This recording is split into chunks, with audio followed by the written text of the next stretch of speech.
Olá, vamos para a nossa primeira aula do curso de Mandalas, Arte e Terapia do Autoconhecimento. Espero que vocês estejam bastante ansiosos para aprender todo esse conteúdo e tenho certeza que vocês vão se surpreender com todos os benefícios que as mandalas podem nos trazer e todos os significados, né, que elas podem despertar dentro de cada um de vocês, ok? Vamos começar falando sobre o que é mandalas. Eu acho que muita gente não sabe o que são mandalas e a maior parte que se considera sabendo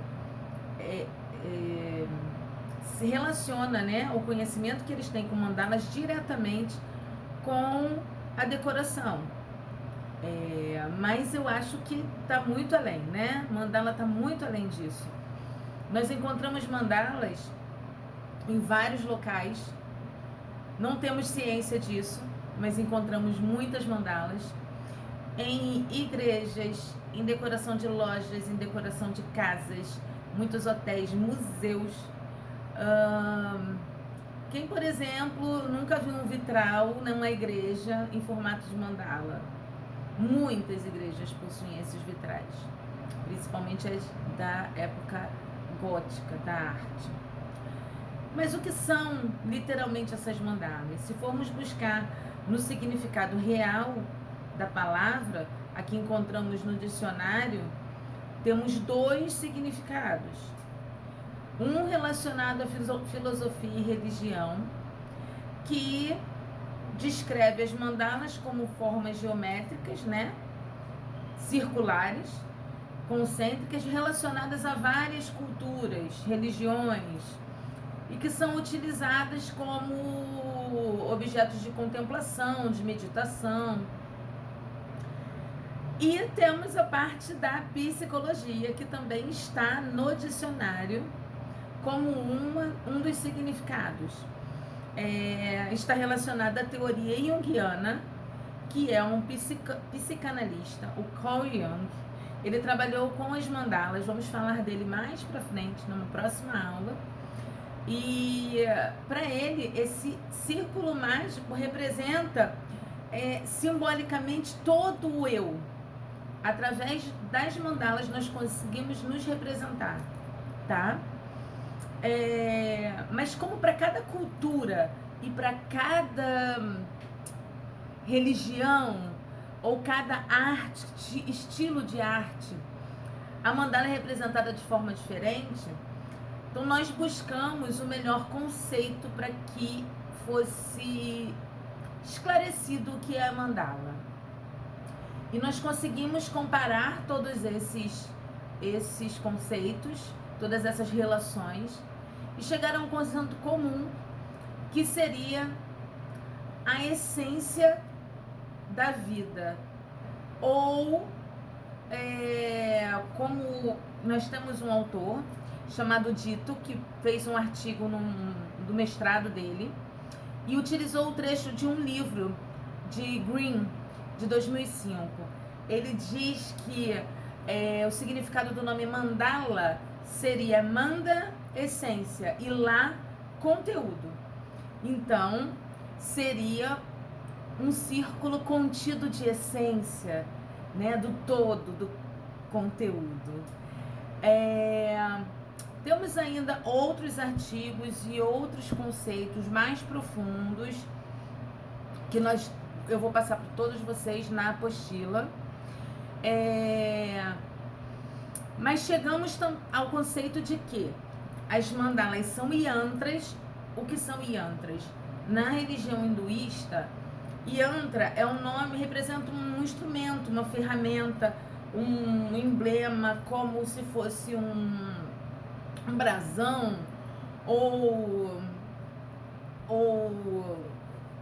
símbolos, né? Só que são símbolos que significam círculo em diversas línguas. Esses diagramas geométricos, eles possuem atributos divinos e podem ser utilizados apenas como objetos decorativos ou como objetos de manifestação do autoconhecimento ou utilizado de forma terapêutica e ainda instrumento de meditação, onde você consiga encontrar o seu equilíbrio. Então reunimos todos esses conceitos e chegamos para vocês com o conceito final de que temos a essência, o círculo da essência, a esfera da essência, ou que contém a essência, seria o nosso conceito final de mandalas. Mas de onde elas vieram? De onde foi retirada a primeira mandala? Onde foi encontrada a primeira mandala? De onde vieram essas teorias todas? E como foram registradas? Os primeiros registros que nós temos históricos, eles datam pelo menos do século 8, por aí, antes de Cristo, né? Primeiro na Índia, né, entre os hindus, depois no Japão e na China e no Tibete. Porém, temos históricos anteriores que não são registrados. Entre indígenas de períodos não classificados, né, do continente americano, e temos também registros da arte rupestre. Ou seja, se estamos na arte rupestre, estamos antes das civilizações, estamos na época dos homens das cavernas, né? Na época dos homens, das primeiras criações. A roda, por exemplo, pode ter surgido dos primeiros desenhos de mandala. O que acontece com relação a essa origem? Se nós temos o mesmo padrão de forma sendo representada por várias culturas diferentes, tem alguma coisa aí, né, gente? De onde vem isso? É aí que Jung também fala sobre o inconsciente coletivo. As mandalas, elas surgiram em vários locais, com culturas completamente desconhecidas umas das outras. Então não poderia haver uma relação entre elas. Mas há um conhecimento íntimo no inconsciente coletivo das pessoas que representam a forma do círculo da essência em suas culturas de diversas maneiras. Nós vamos partir agora para falar de algumas culturas que utilizam as mandalas e como elas utilizam, só para a gente se situar. E na próxima aula nós vamos falar sobre os tipos das mandalas, como elas são feitas, técnicas, ok? O tantrismo utiliza um círculo composto de vários quadrados e que formam um centro comum. Para eles representam uma imagem simbólica do mundo e eles utilizam para meditação. Já os hindus, ou os hinduístas, como a gente preferir chamar, eles utilizam para meditação, e para eles a mandala representa a vida e os propósitos do universo. É como se demonstrasse para eles que há uma integração e uma harmonia total com a vida através da contemplação de mandalas.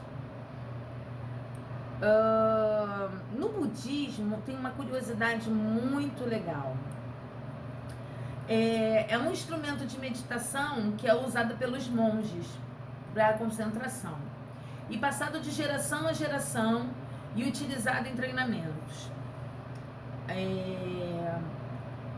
Serve para mostrar o quanto a vida é transitória e o quanto ela passa rápido. É como é utilizado o conceito da impermanência, onde nada é permanente, nada é para sempre. Aquela velha máxima de que tudo passa, né? Então eles criam mandalas gigantescas com areia, muito coloridas, e depois eles destroem essas mandalas, significando que nada é permanente. O taoísmo já é representado por uma mandala por si só. Para quem conhece, o taoísmo é aquele que é representado por um círculo dividido ao meio, como se fossem duas vírgulas, uma preta e uma branca. O lado preto possui um ponto branco e o lado branco possui um ponto preto. Ou seja, são os dois lados, o feminino e o masculino, o yin, yang, positivo, negativo. Tudo isso é para demonstrar o equilíbrio. Então, o Tao, que é representado por esse símbolo, representa o equilíbrio. E que nada é totalmente negativo e nada é totalmente positivo. Mas é representado por uma mandala, um desenho geométrico concêntrico. O Tibete se refere a mandala através de uma expressão que significa que o centro é o centro do universo, no qual reside o ser divino e iluminado. Então, para eles, a pintura de mandala já é realizada nas escolas. Eles conseguem se concentrar e pintar com calma e utilizam essas mandalas na entrada da casa como forma de atrair proteção para eles. Ou seja, a cultura já é obter as mandalas desde criança, cultivar essa calma e equilíbrio da produção de mandalas desde a infância. Vamos passar para os povos originários americanos. Lembra que eu falei que tem uma divergência nos registros de origem? Lá nos registros indígenas? Pois é, porque temos civilizações indígenas, como os incas, né, e os maias, que nós não temos tanto registro de tempo e físico, registro escrito, histórico deles. Mas temos registros de mandalas nos desenhos, nas artes registradas nas construções, né, e nas artes rupestres também no continente americano. Esses povos originários americanos, eles utilizam as mandalas para se proteger e afastar espíritos malignos. Segundo eles, a mandala tecida como uma rede filtra as energias negativas, fazendo com que você tenha um sono mais tranquilo. Isso se refere a uma lenda contada por eles, de que uma mãe tinha uma criança e que não conseguia que essa criança dormisse à noite e procurou uma curandeira que criou uma mandala tecida com linhas,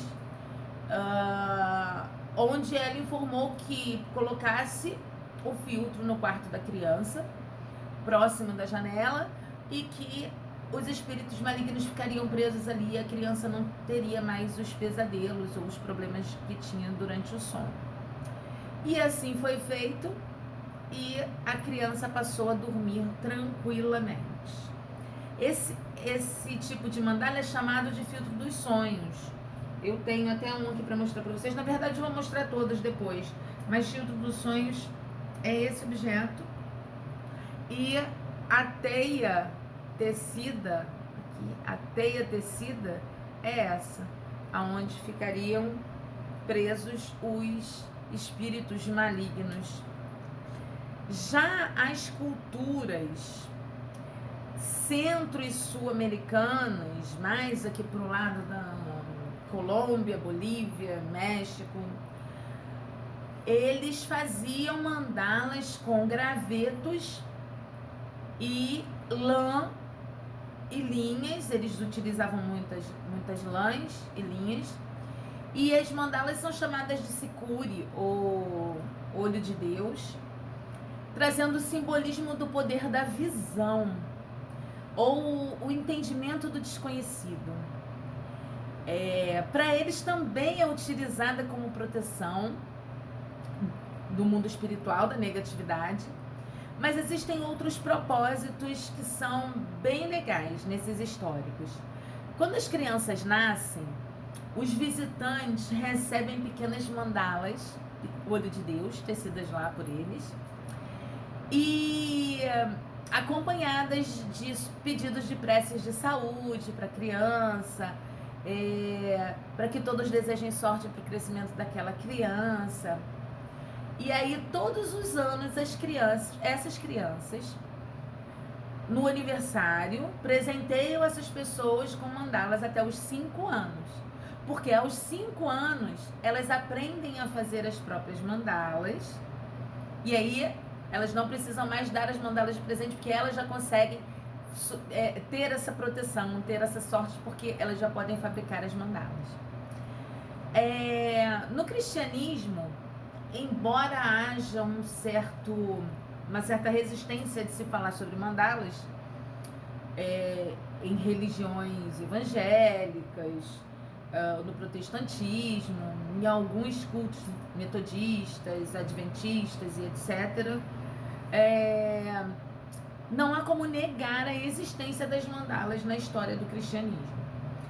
Desde que foram criadas os primeiros templos, as primeiras igrejas, há a existência de mandalas, se não nas cúpulas, se não nos vitrais, ou até mesmo nas representações dos santos. Então, há mandalas no cristianismo, por mais que queiram negar a existência delas. Por que eles querem negar? Muitas vezes eles negam por conta das mandalas serem utilizadas em religiões orientais e para meditação, como objeto de autoconhecimento, e algumas religiões são bem resistentes a isso. Há também uma história aí, no mínimo curiosa e sem resposta, né? A gente não tem resposta para todas as coisas, e essa é bem curiosa. Existem alguns programas que fazem acompanhamento de OVNIs e de seres extraterrestres. Nesses documentários, nós temos uma relação que eles fazem dos registros deixados por seres de outros planetas aqui na Terra. Então, temos registros através de marcas na grama, organização de pedras. Eu não vou citar os nomes aqui, não vou relacionar programas, mas é muito curioso se vocês procurarem por esse assunto. Podem clicar no Google e procurar por esse assunto, que vocês vão entender a relação que há do símbolo da inteligência extraterrestre com esses registros terrenos. Temos várias mandalas. Inclusive, nas civilizações incas e maia, temos na França, temos em vários campos de fazendas nos Estados Unidos, tivemos também no Egito antes mesmo da construção das pirâmides, e a construção das pirâmides também está bem relacionada com esse assunto. Então, é um ponto só que eu coloco aqui como curiosidade para que vocês consigam pesquisar. Nossa primeira aula vai ficar por aqui. E na nossa próxima aula falaremos dos tipos de mandalas, como elas podem ser produzidas, quais as técnicas, tá bom? Um beijinho, até a próxima!